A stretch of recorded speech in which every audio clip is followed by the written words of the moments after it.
Assalamualaikum warahmatullahi wabarakatuh. Salam sejahtera bagi kita semua.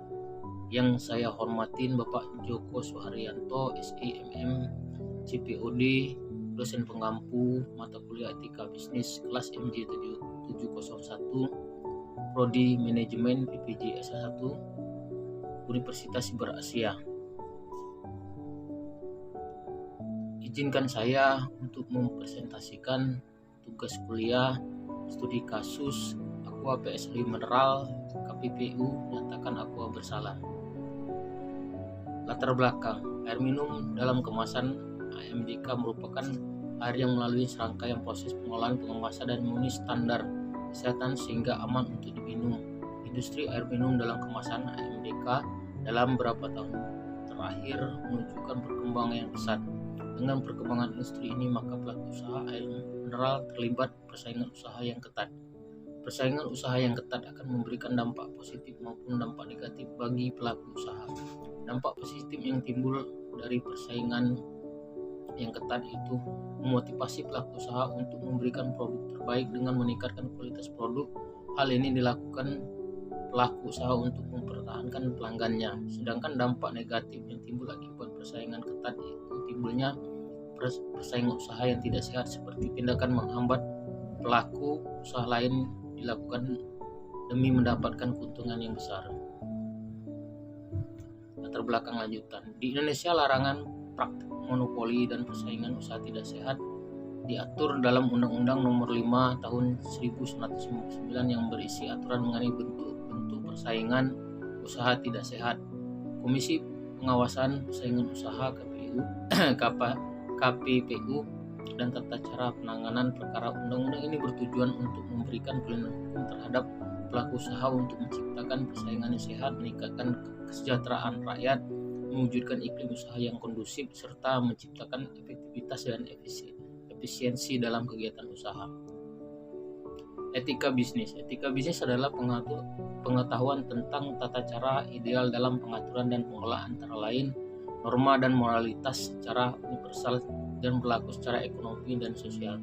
Pertimbangan yang diambil pelaku bisnis dalam mencapai tujuan adalah dengan mempertahankan terhadap kepentingan dan fenomena sosial dan budaya masyarakat.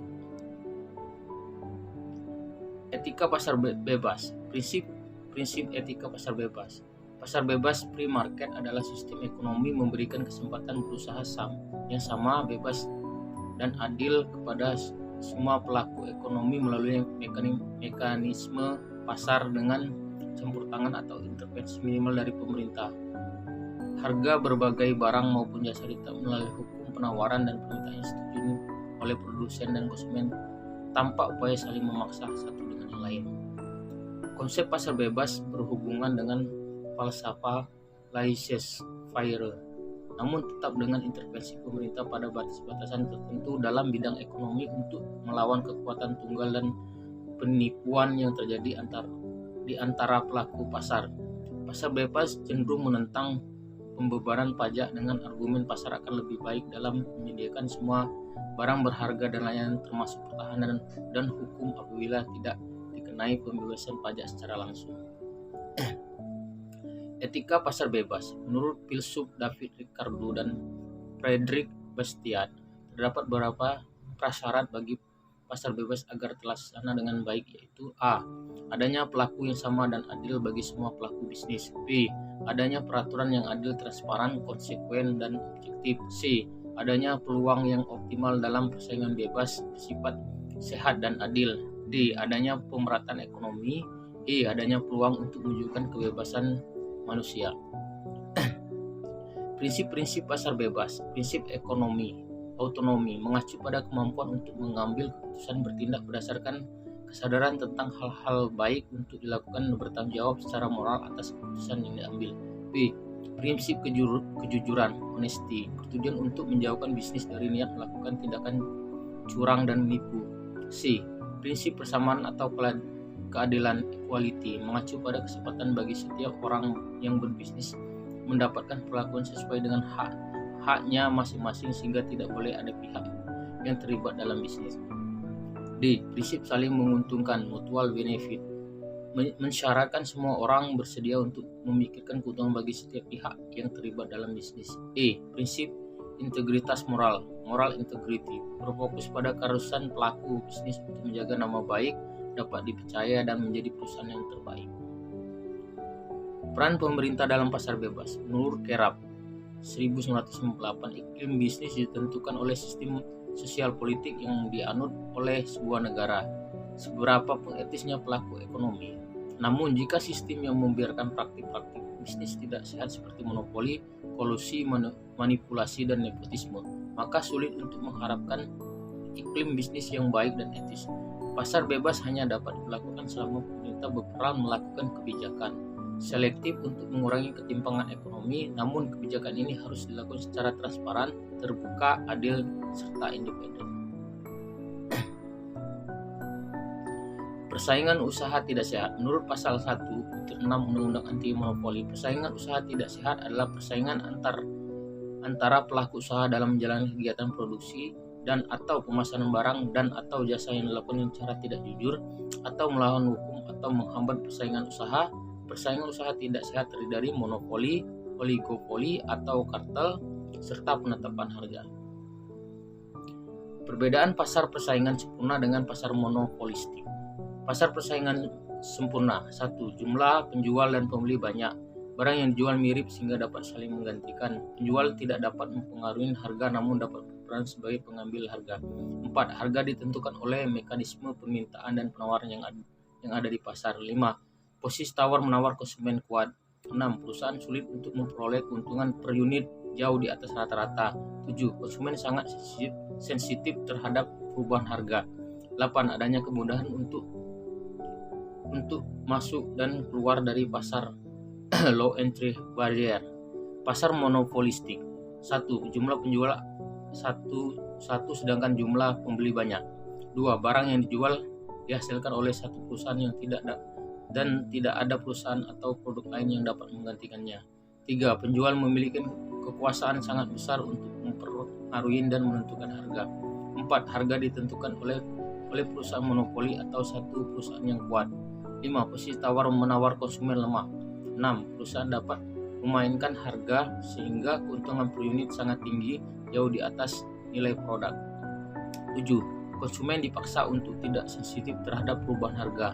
8. Perusahaan baru sulit untuk masuk pasar, high entry barrier. Komisi Pengawasan Persaingan Usaha (KPPU). Komisi Pengawasan Persaingan Usaha (KPPU) adalah lembaga independen yang dibentuk oleh pemerintah Indonesia untuk menjalankan Undang-Undang Nomor 5 Tahun 1999 tentang larangan praktik monopoli dan persaingan usaha yang tidak sehat. Pasal 35 Undang-Undang Anti Monopoli menentukan bahwa tugas-tugas KPPU yaitu a. Melakukan penilaian terhadap perjanjian yang dapat mengakibatkan terjadinya praktik monopoli dan atau persaingan usaha tidak sehat. B.